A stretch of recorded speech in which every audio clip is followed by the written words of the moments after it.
I feel mercy and grace for those that disagree with us, and love for all, charity for all, grace for all. It's in Jesus' name, amen. All right. So we're getting started really today. Let me make sure my mic's on, which I didn't do last week, so the whole video was not up last week. It is. We'll see if that stays that way. We're starting really today, this next series on one of the more, what's the word? I don't know. There's a lot of words. We'll just say controversial topics in the history of the church, and particularly in the history of our brethren, and especially on how to handle the situations, etc., which is the topic of divorce, which we started at the end of our time last week. I mentioned before that this is one of those topics, the reason we're studying it is because I've never really been all that confident about how to handle it as a pastor, as a minister, and how to even, never really dealt exegetically with those scriptures. So it gives me an opportunity to do that and to hear from you guys who have thought about these things some and just talk about these things together. Additionally, it's another topic where we can sort of learn to agree to disagree a little bit, which is a great benefit for Christians, and certainly very Church of Christ to us to learn how to do that, to be able to be okay disagreeing and still worshiping together, which everyone does, whether we admit it or not. I mentioned last time, and it's no different, I had a little trouble laying out how exactly to go about this series and all the information that we're going to talk about. So we've shifted gears a little bit from what I thought we were going to do last time. But we'll talk about that in a second. Let's read a couple of passages first. Ephesians chapter 5, a passage that we spent a lot of time on in our Manhood and Womanhood series. Ephesians 5, start in 25. Let's not read that much. Start in 28. In the same way, husbands should love their wives as Christ or as their own bodies. He who loves his wife loves himself. For no one ever hated his own flesh, but nourishes it and cherishes it, just as Christ does the church. That's a beautiful line. Because we are members of his body. Therefore, a man shall leave his father and mother and hold fast to his wife, and the two shall become one flesh. This mystery is profound, and I'm saying it refers to Christ and the church. However, let each one of you love his wife as himself, and let the wife see that she respects her husband. Go to the Old Testament, Ezekiel. Go to the very middle, and then a little bit to the right. Ezekiel chapter 16. So very middle is Psalms, and then a few books to the right. Ezekiel 16. It's really this entire chapter, which we're not going to read it all, but the heading of chapter 16 from ESV says the Lord's faithless bride, and some of the most beautiful language really in Scripture about how God relates to his people is here in this chapter. For instance, verse 8, when I passed by you again and saw you, behold, you were at the age for love, and I spread the corner of my garment over you and covered your nakedness. I made my vow to you and entered into a covenant with you, declares the Lord God, and you became mine. Then I bathed you with water and washed off your blood from you and anointed you with oil. I clothed you also with embroidered cloth and shod you with fine leather. I wrapped you in fine linen and covered you with silk, and I adorned you with ornaments and put bracelets on your wrists and a chain on your neck. I put a ring on your nose and earrings in your ears and a beautiful crown on your head. Thus you were adorned with gold and silver. Your clothing was of fine linen and silk and embroidered cloth. And he goes on talking about the care that he has taken for Israel as his bride. As the groom, as a good and holy, righteous groom treats a bride, treats his young bride, so too God has treated Israel. One of the primary, if not the primary metaphors used in the Old Testament and the New Testament for how God relates to his people is the metaphor of marriage, is the image of a husband and his bride, of a groom and his bride-to-be. So, as we said last week, divorce is never the ideal, is never the intention. The intention is one woman, one man for life. It's this picture that we have in the Bible of this marriage that is united in heaven by God, this sort of otherworldly thing that God does with marriage, that God has joined them together. Let not man separate. So we have this picture both in both testaments. It's marriage is a big deal, and marriages staying together is a big deal. The question we're dealing with in particular here is the but question. When it's not what it was meant to be, is it ever permitted? Now, I mentioned last week, the three main views. I won't write them again for time's sake. The three main views throughout history on how to answer this question. The first view we called the permanence view, which there's variance inside of each one, but basically the permanence view says it is always sinful no matter what to divorce. And along with that, obviously it's always sinful to remarry. Inside of that view is a view that people in our brotherhood, particularly in northern Alabama for some reason, held, which is called the ontologically indissoluble view, which just means that you actually can't get divorced, that it's impossible. That's not just a sin to do so, it's impossible to do so, that you never can get divorced, which led to, unfortunately, many new families being broken up because they told them that they weren't actually married to those people. They were still married to the first person that they divorced because there wasn't actually divorce. Divorce is impossible. That's that position itself. The permanence view, by the way, the permanence view is a position that was held early in the church, but is not the primary position that's been held throughout church history. That position, the you can't get divorced, or ontologically indissoluble view, is a extreme minority position. Almost no one has held that view, etc. Hey, family. Hey, Cohen. What's up, man? You can go back to class if you want to. Cool hat. Okay, so that's view one, permanence. That is option A being it's always sinful to get divorced. Option B being you actually can't get divorced. Okay, the option C is that there are exceptions which allow for divorce without it being sinful, but you cannot get remarried. Okay, there's never an opportunity for remarriage. Okay, so there's opportunities for divorce and not being sinful, but there's never an opportunity for remarriage. That's option C. Option B that we looked at is the predominant view throughout the history of the church, which we just call the two exception view. That divorce is sinful, is wrong, except for two exceptions. And historically, the two exceptions have been sexual immorality and abandonment. Sexual immorality and abandonment. As I mentioned last week, whenever a view is the view that's been held for basically 2,000 years of church's history, you should lean that way until you're convinced otherwise, and so I do. And I think we'll talk about why there's good reason.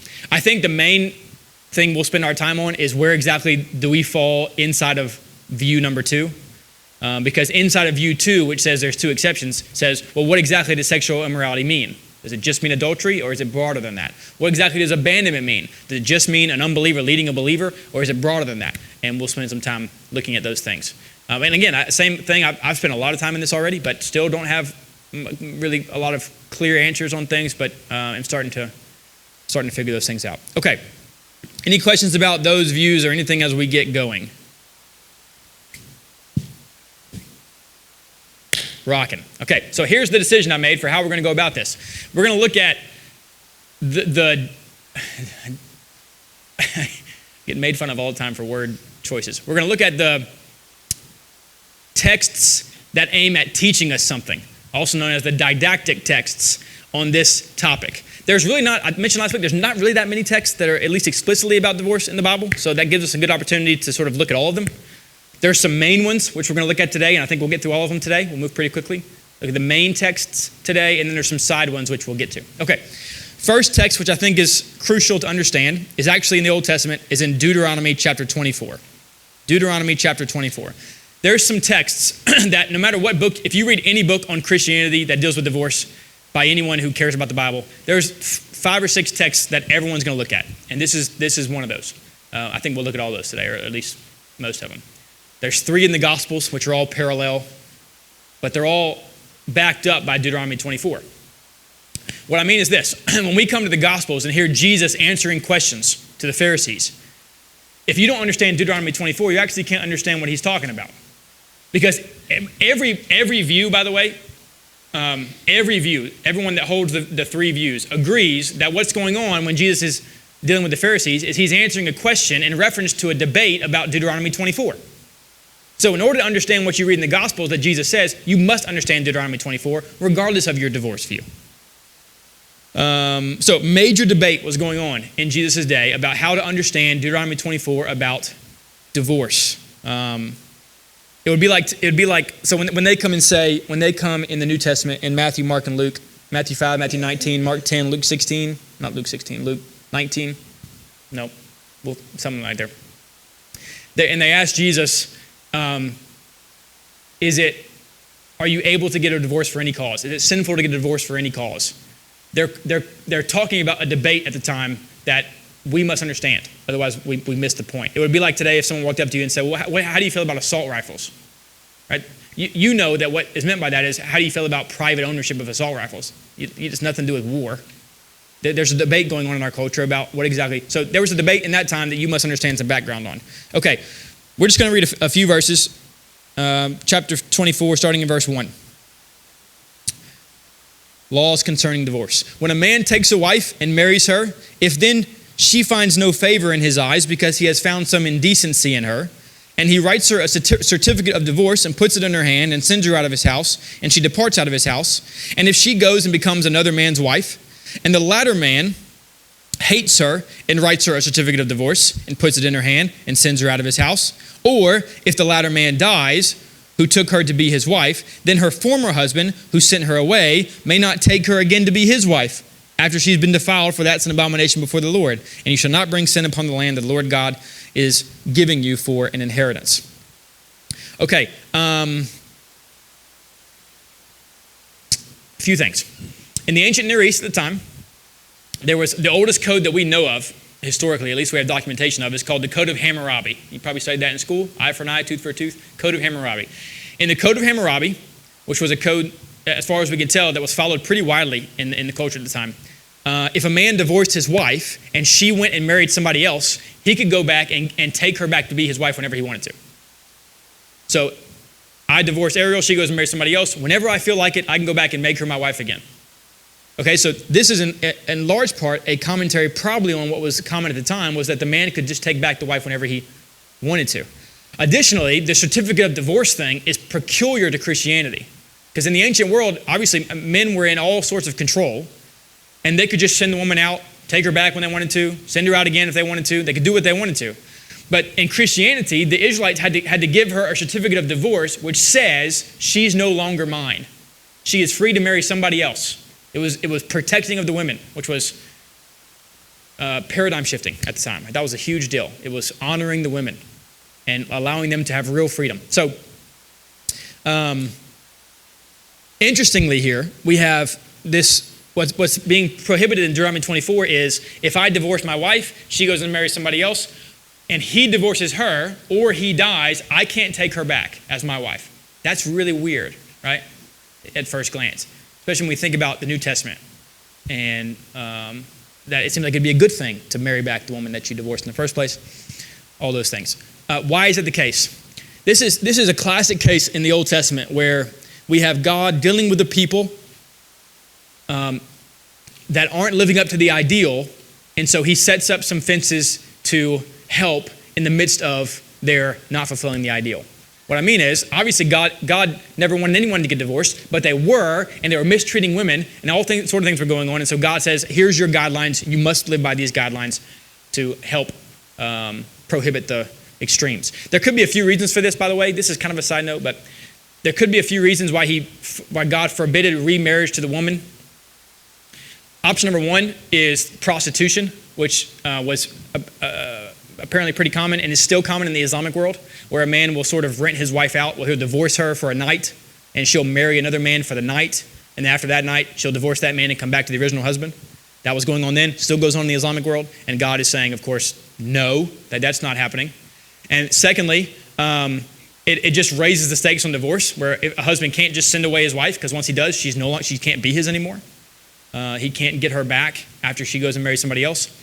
Thirdly, and probably most acutely, is, and not to get too much into the grammar of the text, is if the first man sent away his wife for indecency, then he would keep her ketubah, her dowry, her money, right? He would keep her money, and she would be divorced, and she'd leave without her money. The second man, who divorces her because he hates her without cause, not because of indecency, or he dies, she then keeps his money, his dowry, and so the first husband could take her back and get a double dowry, right? Get a double payment, take this woman's money twice. And God says no. And so we have God setting up these prohibitions against men mistreating women. Prostitution's not going to happen. You better be sure when you're divorcing her, and you're not getting her money twice, etc. Now, the key idea for our time here is the debate in the first century was really about these words in the first part, some indecency. Okay?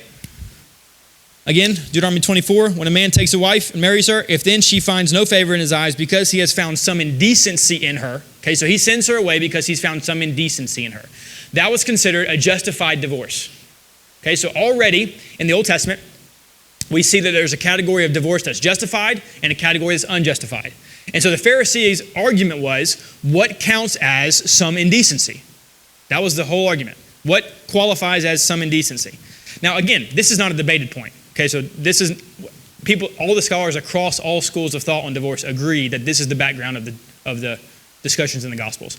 And the two schools were what's called the school of Shammai and the school of Hillel. Again, read any book on divorce and those names will come up. Shammai said, basically, some indecency means adultery, though they interpreted that pretty liberally. So, like if a woman went out with her hair down, that counted to them as adultery because she was making herself available for adultery. But they said it was sexual immorality, adultery in the Strong version. Hillel said, any cause. Any cause. He can divorce her for any cause. You'll see that phrase used in the New Testament because they're quoting this school. He can divorce her for any matter or any cause. One writing says, even if she spoiled his dish, he can divorce her. One writing a little later in the same school of thought said, even if she isn't pretty enough, or he doesn't find her pretty enough anymore, which he even quoted, she finds no favor in his eyes. That's what they said that meant. So that means even if she's not pretty enough, he can divorce her. So there was this big debate going on. And unsurprisingly, at the time, the large majority of men sided with Hillel. Apparently, there was rampant divorce in the first century, as there was throughout a lot of world history, where men were just having their wife for a bit and then divorcing her for somebody else, and then divorcing, and women were doing it too. It wasn't even just going one way, but it was predominantly men who were, I could divorce her for any reason. So people tended to like that view because men were in control. I should say men tended to like that view. They could divorce them for any cause. And so this is when we come to the Gospels. All right, let's just look through the Gospel accounts. We'll look at all of them. Mark chapter 10. Mark chapter 10. Yeah, we're doing good. We're doing good. Okay.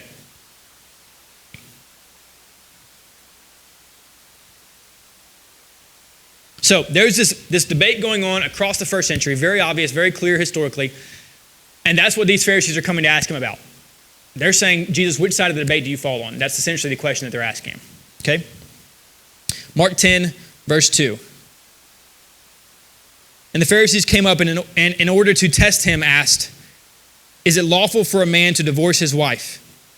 He answered them, what did Moses command you? Now, you'll see this from the other Gospels, but again, this is agreed upon. The question isn't really, is it lawful ever to divorce? The question is, in what case is it lawful to divorce? When is it lawful to divorce? He answered them, what did Moses command you? They said, Moses allowed a man to write a certificate of divorce and to send her away. Jesus said to them, because of your hardness of heart, he wrote you this commandment. But from the beginning of creation, God made them male and female. Therefore, a man shall leave his father and mother and hold fast to his wife. And the two shall become one flesh. So they're no longer two, but one flesh. Therefore, what God has joined together, let not man separate. And in the house, the disciples asked him again about this matter. And he said to them, whoever divorces his wife and marries another commits adultery against her. And if she divorces her husband and marries another, she commits adultery. Okay, so they quote Deuteronomy 24. In verse 4, they quote from this passage in Deuteronomy 24. And again, all parties agree that remarriage was assumed by the early Jews. There wasn't really a category. Singleness, as little of a category as it seems like today, was almost non-existent in the first century. You got married. You got married young. Half time it was assigned, but you got married and you had kids, and that was life. There weren't a whole lot of single people around. And so they didn't really have a category for divorce that didn't also equal remarriage. To them, if you got a justified divorce, then of course you could be remarried. That's important as we go forward. But he says, Moses, what did Moses tell you? And they quote Deuteronomy 24. And Christ says, yes, but don't forget the original. Genesis 1 and 2, God created male and female. Man shall leave his mother and hold fast to his wife. Marriage is God's design. Marriage is something God joins in heaven. It's a picture of Christ in the church. And so Jesus' thesis, if I was to be able to sum it up simply, is that they are being far too reckless with something very holy. That they're being far too reckless with something that is very holy, being marriage. Okay, so we're going to try to lay out some principles as we go. Here's a few we can start with just from Mark. Principle meaning principle, right? Not meaning legal jargon that is meant to be dissected and without exceptions and all those things. But here's the principle. Here are biblical principles. Marriage is a God-created union. Yes, principle 1. Principle 2, divorce is wrong and is against the ideal. Yes, principle 2. Principle 3, divorce and remarriage is adultery. Okay, all those things are statements that are made here in Mark.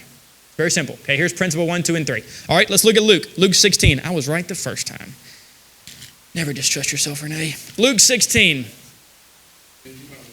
Yeah, I do, constantly. Luke 16. Verse 18. Luke 16, verse 18. Everyone who divorces his wife and marries another commits adultery. And he who marries a woman divorced from her husband, commits adultery. Okay, that's the principle. And that's something we should take very seriously and feel the weight of. Okay? Far too much, as you all know well, far too much in our culture, especially now, we've gotten into this no fault or little fault or not much repercussion divorce. And biblically, it's always a huge deal. It's a huge deal, biblically, from the very beginning. And it's a huge call of Christians to do whatever it takes to keep your marriages together.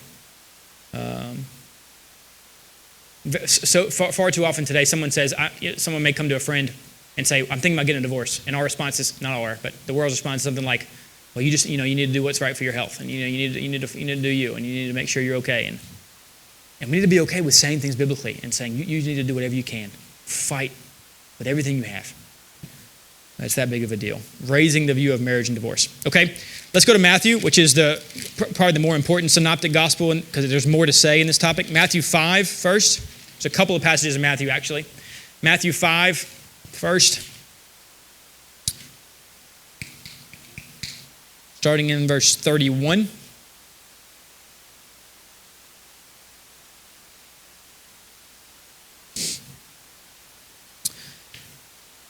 It was also said, this is the middle of the Sermon on the Mount.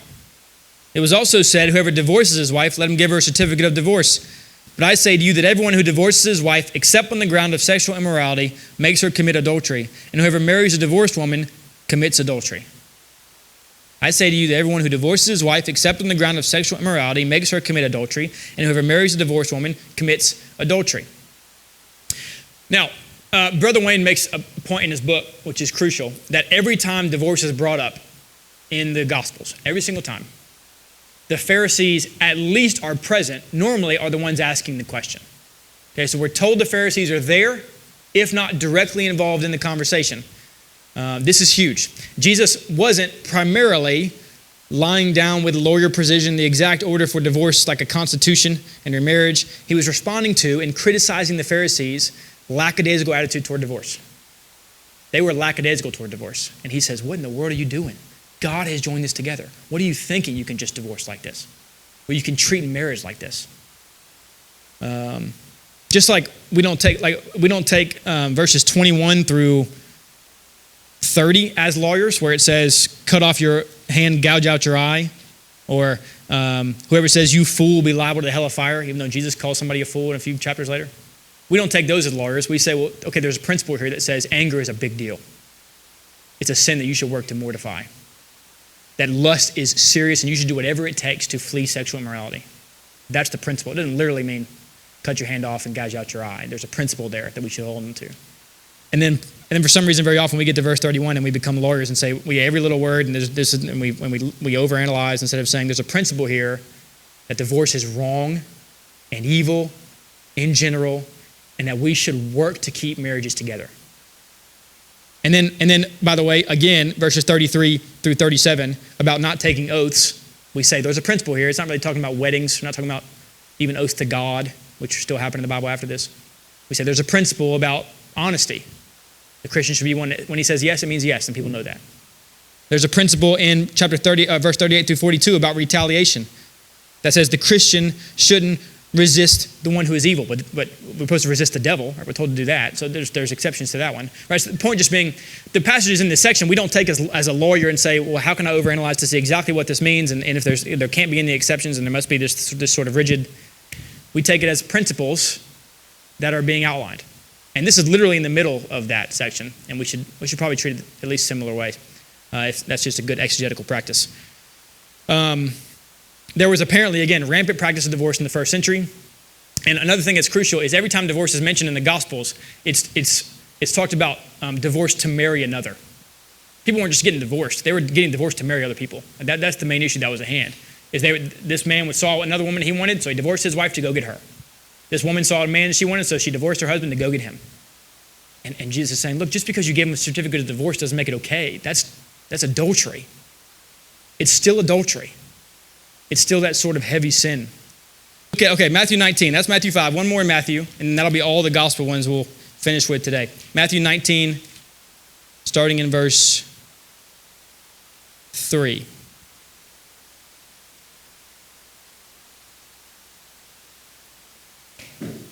And the Pharisees came up to him and tested him by asking, is it lawful to divorce one's wife for any cause? There's that language. Is it lawful to divorce one's wife for any cause? Quoting the debate, right? And the question here is not, is it ever lawful to divorce? The question is it lawful to divorce for any cause? That's the question. Okay, verse 4. He answered, have you not read that he who created them from the beginning made them male and female, and said, therefore a man shall leave his father and his mother and hold fast to his wife, and the two shall become one flesh. So they're no longer two, but one flesh. What therefore God has joined together, let not man separate. They said to him, why then did Moses command one to give her a certificate of divorce and send her away? Which is great. That's our question. Verse 8, he said to them, because of your hardness of heart, Moses allowed you to divorce your wives. But from the beginning it was not so. And I say to you, whoever divorces his wife except for sexual immorality and marries another commits adultery. The disciple said to him, if such is the case of a man with his wife, it's better not to marry. But he said to them, not everyone can receive this saying, but only those to whom it is given. For there are eunuchs. And then he goes on. Principle number 4. Sexual sin can justify divorce and remarriage. Okay, that's a clear principle we get from Matthew 5 and Matthew 19. Okay, we see that clearly. That's not in Mark and Luke, which is interesting. The exception is not there at all. But the exception is there in both of Matthew's, in Matthew 5 and in Matthew 19. It's there. So, sexual sin can justify divorce. Now, that's part of that majority position the church has held since the beginning of time. That idea that there's these two exceptions that have been involved. We haven't got to the second one yet, but that's the first one. That there are indeed exceptions. Additionally here, which is almost just as important, is they thought of singleness as very much less than. And Jesus here takes that and throws it out the window. Again, look at verse 10. The disciple said to him, if such is the case of a man with his wife, it's better not to marry. There was a view in the first century that if you didn't get married and have kids, you were sinning because you weren't fulfilling the be fruitful and multiply command. That was an idea. So they thought because of that, you could divorce a woman if she was barren because it wouldn't allow you to obey that command. And so a proper reason to divorce a woman was because she couldn't have kids. Now, they never thought about maybe it was the man's issue, which, half the time statistically it is. But if the woman was barren, they could divorce her. And Jesus was saying, no, singleness itself is an option. Verse 11, he said to them, not everyone can receive this saying. What saying? About being single, but only those to whom it is given. For there are eunuchs who have been so from birth, and there are eunuchs who have been chosen so by the kingdom of God.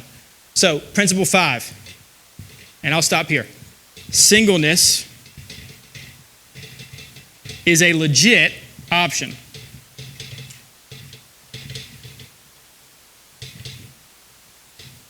Singleness is a legit option. So, marriage is a big deal. If you don't want to enter into that sort of covenant, that is a lifetime sort of covenant, that's fine.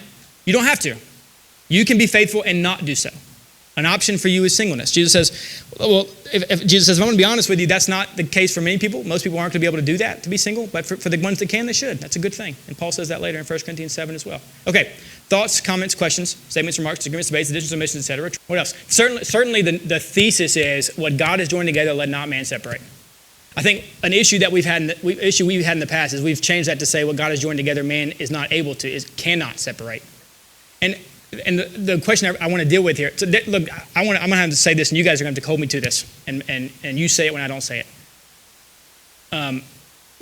The conclusion is going to be that I think there are exceptions, which we've already talked about. There are exceptions that mean divorce isn't sinful, but the vast majority of the time, that's not your deal. The vast majority of the time with you and your marriage, you should double down. And by vast majority, I mean like over 99%. I don't remember a couple coming to me and considering divorce who the thing they should have done was turn around and double down and work better on being a better husband, being a better wife. That's what everyone should be doing in almost all cases. But what we're going to be dealing with here is, are there ever exceptions that are real and that are not sinful? And there are, but we'll talk about what those look like. But there's no doubt that the drumbeat of the Bible is what God has joined it together. Fight with everything you've got to be the husband you're called to be, the wife that she is called to be, and stay married. But there are some things that are very interesting the Bible talks about when it comes to divorce that we'll get to, that we must keep in mind. I think we've kind of failed to keep in mind in the past. What else? We have looked at the key background text for Deuteronomy 24. We've looked at every instance in the Gospels which talks about divorce. Okay, we haven't gotten yet to Romans 7, which is not really a passage about divorce, but people use it that way. 1 Corinthians 7, which is a very significant passage. And then there's some Old Testament things that we're going to look at as well that are very interesting. But so we have these principles that are true, but too often in the past we have made principles into something that they weren't, and have broken up families and done things we shouldn't have done. I say we, you know what I mean.